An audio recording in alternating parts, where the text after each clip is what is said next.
Venimos con otro problema de circuito RCL. Aquí tenemos la respuesta a un tren de pulsos de un circuito RCL paralelo.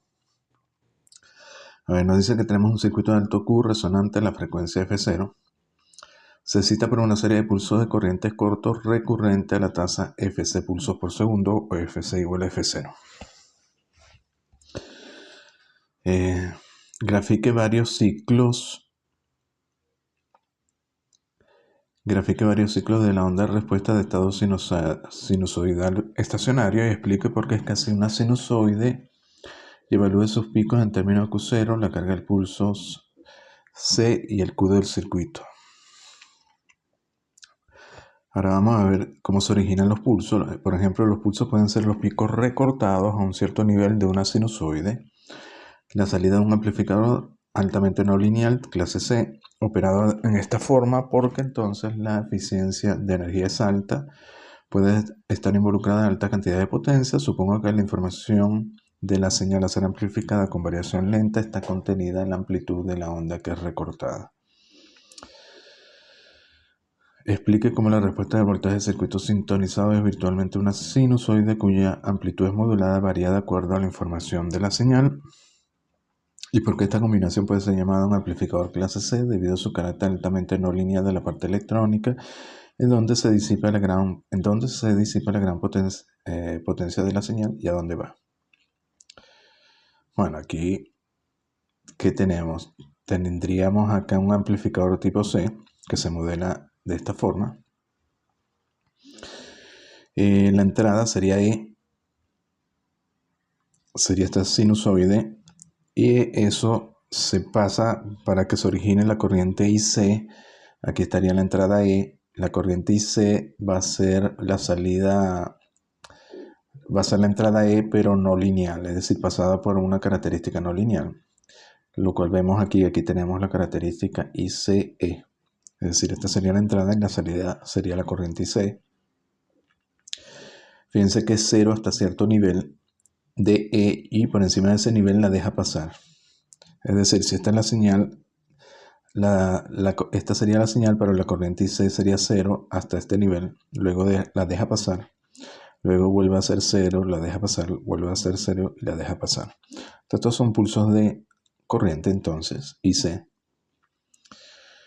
Esto sería entonces IC versus T, esto sería E versus T y esta sería la característica ICE, que es una característica no lineal.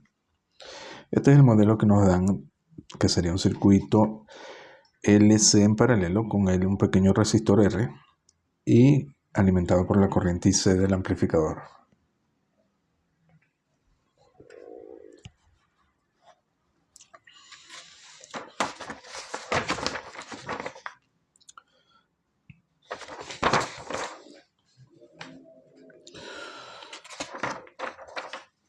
Entonces, ¿qué tenemos? Bueno, tenemos los pulsos IC, son las crestas de la sinusoide. Ocurren a una frecuencia 1 entre Fc. Ocurren en un tiempo 1 entre F0, que es igual a 1 entre Fc. Sería la frecuencia de ocurrencia. El ancho de pulso es TD, un ancho pequeño comparado con, con 1 entre F0. Entonces, ¿qué vamos a hacer? Bueno, vamos a ver la respuesta del tren de pulso del circuito L más R en paralelo con C con G igual a 0. Sería un circuito RCL con G igual a 0. Bueno, partimos para alfa, sabemos que tenemos 2 alfa igual a esto, con G0 tenemos alfa igual a R minúscula entre 2L. R minúscula es la resistencia del inductor, W0 con G0 sería igual a 1 entre raíz de LC. Y Q0 es aproximadamente W0L entre R. Sería el Q del circuito.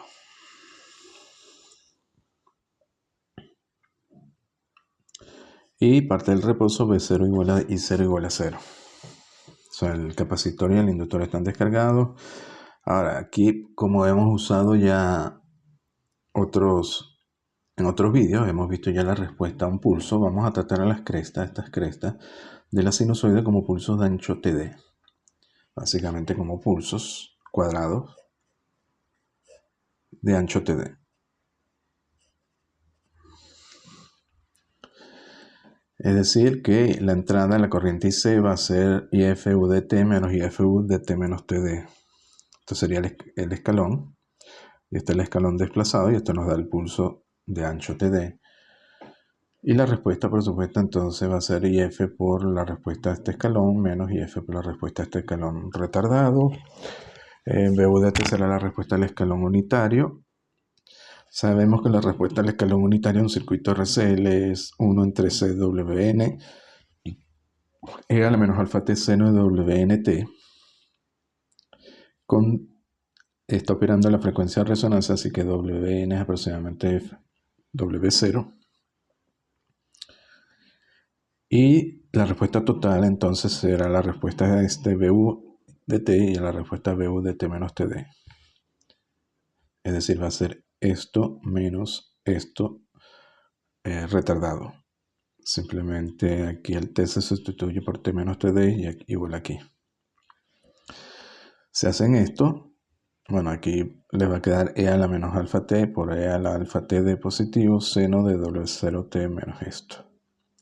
Luego hay que tomar en cuenta que vamos a trabajar con alfa pequeño y TD pequeño. Pulsos estrechos. De manera que E al alfa TD es aproximadamente 1. Entonces simplemente ya podemos sacar factor común E a la menos alfa T. Nos queda de esta forma. Este seno lo desarrollamos. Y nos queda de esta forma.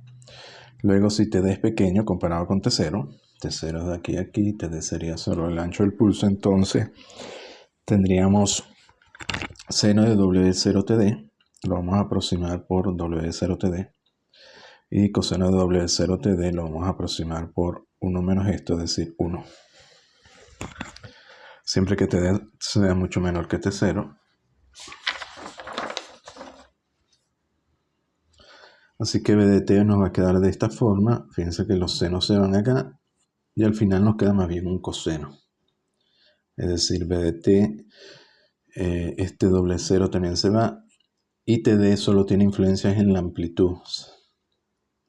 Aparece aquí multiplicando IF entre C.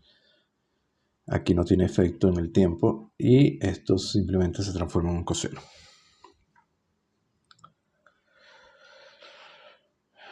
Básicamente la amplitud se ve disminuida porque esto es un número pequeño y el seno se transforma en un coseno.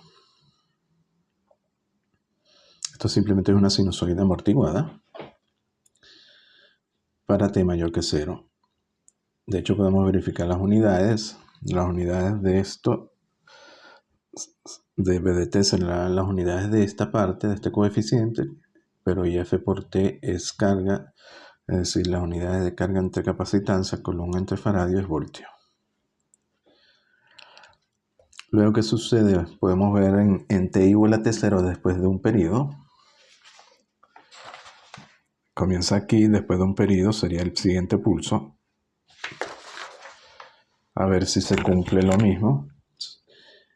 Bueno, tendríamos la respuesta al escalón en T0, la respuesta al escalón en T0 más TD. Se hace el mismo procedimiento.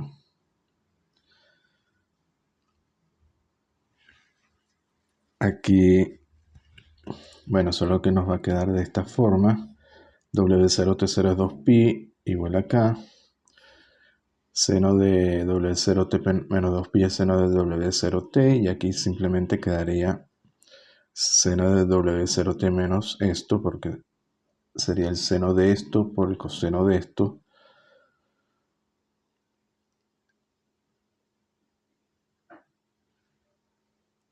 Más el seno de... más el coseno de esto por el seno de esto.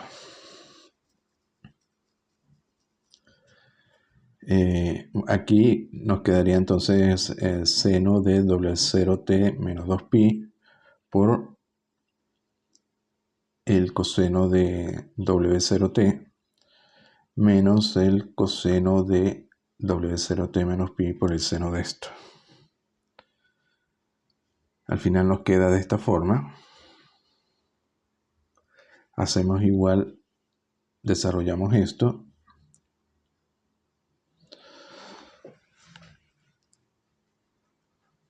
Y al final nos queda entonces esta forma. Nos queda igual que antes f td entre c por e a la menos alfa, pero queda t menos t0 por coseno de w0t, t mayor que t0. A ver, podemos hacer un cambio de variable, ponemos t menos t0 igual a t. Entonces t sería igual a t más t0. Nos quedaría así para t mayor o igual que 0. Digamos que comenzamos en el tiempo t0, lo consideramos el tiempo 0. Pero resulta que esto quedaría W0t por W0t0, pero W0t0 es 2pi. Quedaría coseno de W0t más 2pi, que es coseno de W0t. Es decir, fíjense que tiene la misma forma de 13. Y por tanto, los valores que toma el segundo pulso va a ser lo mismo que el primero, solo que van a estar desplazados t0 segundos hacia la derecha. Bueno, lo mismo se hace para el segundo pulso y para los siguientes pulsos. Luego habíamos dicho que alfa era R entre 2L, Q era W0 entre 2 alfa, es decir, entre RL, W0 entre 2 alfa, o alfa se puede expresar como W0 entre 2Q. ¿Qué pasa si Q es grande? Alfa será mucho menor que W0 porque será W0 entre 2Q. Luego, si sumamos muchos pulsos de igual intensidad, la respuesta de estado estacionario será la suma de la respuesta de cada pulso. Si alfa es pequeña, después de un periodo se habrá atenuado poco. Bueno, en un periodo, si alfa es pequeño, se está atenuando poco. Recuerden que se atenúa e a la menos alfa por el tiempo, que sería el periodo t0 mayúsculo. Y eso al final es e a la menos pi entre q. Por ejemplo, si q es 20, esto se atenúa en un periodo 0,86, es decir, poco. Bueno, en t igual a t0 el segundo pulso se agrega al primero. Por ejemplo, el primer pulso o el segundo pulso en t igual a t0, vamos a tener el segundo pulso más el efecto del primer pulso. Esto estamos evaluando en t igual a t0. El segundo pulso evaluado va a dar 1, el segundo pulso va a dar 0,86 y nos daría 1,86. Si a eso le agregamos un tercer pulso que ocurre en 2t0, en 2t0 vamos a tener el segundo pulso, el tercer pulso, el segundo pulso y el tercer pulso. Digamos, este fue el primero, este fue el segundo y este fue el tercero. Es decir, vamos a tener 1 más 0,86 más 0,73, esto vuelve a subir a 2,59 y nos preguntamos si esto converge para que haya un estado estacionario. Por ejemplo, en el límite cuando t es igual a nt0, n grande, fíjense que al final siempre va a dar, si sumamos n término, va a ser la sumatoria de e a la menos x pi entre 20, evaluado desde x igual a 0 a n. Y comienza en 0, es decir, un 1 acá. Luego comienza en menos pi entre 20, menos 2 pi entre 20, y así sucesivamente, ¿no? Bueno, esta sumatoria la pueden hacer para la n grande y esta sumatoria converge a 6,88. Quiere decir que sí converge, lo cual indica que debe haber estado estacionario. Por ejemplo, si n es 25, va por 6,77 y se acerca a 6,88. Luego nos preguntamos, porque nos dicen que la suma de todos esos pulsos, si n es grande, debería converger a aproximadamente a una sinusoide. Porque realmente la función es un coseno amortiguado. La suma de todos estos cosenos amortiguados que se suman pero desplazados en el tiempo debería converger a una sinusoide. Bueno, lo primero que vemos para n grande y t mayor que nt0 en cualquier tiempo t entre nt0 y el siguiente periodo n más 1 t0, es decir, si n es grande y ya estamos en el estado estacionario, vamos a suponer, para aproximar que los coeficientes exponenciales apenas varían. Por ejemplo, nos daría el último, ahí a la NT0, aquí dice, a ver.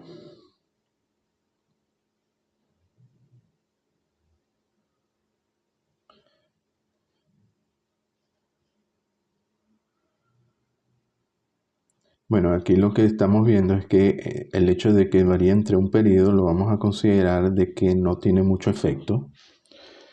Y si no tiene mucho efecto, cuando sumemos todos los pulsos, este sería el primer pulso, el segundo y así sucesivamente. Aquí quedaría esto más. Si tomamos en cuenta que esto apenas varía, aunque sí sabemos que varía, pero solo para ver a qué se aproxima, consideramos que esto apenas varía, entonces nos va a quedar simplemente la suma de el mismo coseno multiplicado por unos factores que son las exponenciales. Es decir, nos va a quedar coseno de W0 t menos nt0 por la suma de los exponenciales, que son los coeficientes 1 más e a la menos alfa t0 más e a la menos alfa 2t0 y así sucesivamente. Y sabemos que esto converge a 6,88, es decir, que debería converger aproximadamente a 6,88 coseno de W0 t menos nt0. Es decir, que debería converger la suma de estas cosenos y estos cosenos amortiguados debería converger en el estado permanente o estacionario a una sinusoide o aproximadamente una sinusoide de amplitud 6,88. A ver qué yo hice aquí. Solo para verificar en Excel, monté cada uno de los pulsos de la respuesta, que son estos cosenos amortiguados, los desplazo en el tiempo y los voy sumando. Y aquí yo lo hice creo que alrededor de unos 20 ciclos. En azul tenemos la respuesta BDT. Como vemos, comienza a subir porque en cada periodo se le va agregando la respuesta de un pulso a los pulsos anteriores. Entonces hay un brinco acá, luego se vuelve a atenuar y a oscilar, se le agrega el siguiente pulso, y va aumentando su amplitud. Pero si vemos aquí, efectivamente esto está convergiendo. De hecho, aquí ya va por 6 y pico, después de 20 pulsos o 20 ciclos. Y lo comparamos con la sinusoide coseno, en este caso de 1,26t, con la amplitud 6,582. Y fíjense, para los últimos ciclos ya la respuesta BDT se va aproximando efectivamente a una sinusoide. Luego nos decían que si la señal de entrada era lenta, eso se iba a reflejar en la amplitud de la sinusoide. Claro, aquí los hemos hecho siempre con la misma amplitud, como si no hubiera señal de entrada. Pero esta amplitud de la sinusoide va a estar modulado y se va a mover con la señal de entrada, que es lenta comparado con esta frecuencia. Y entonces esa amplitud de la sinusoide será reflejada en la amplitud de cada uno de los pulsos y posteriormente se manifestará aquí en la salida de BDT, que ya no será de esta forma, sino tratará de seguir la entrada. Bueno, el pulso, recuerden que esto sería el máximo de la señal sinusoide de entrada E. Y estos pulsos uno lo puede ver que tiene un valor promedio del pulso si lo tratamos como un pulso cuadrado, y entonces, bueno, este valor promedio va a variar con el pico. Digamos que estos pulsos ya no van a ser todos iguales, sino que van a seguir a la entrada.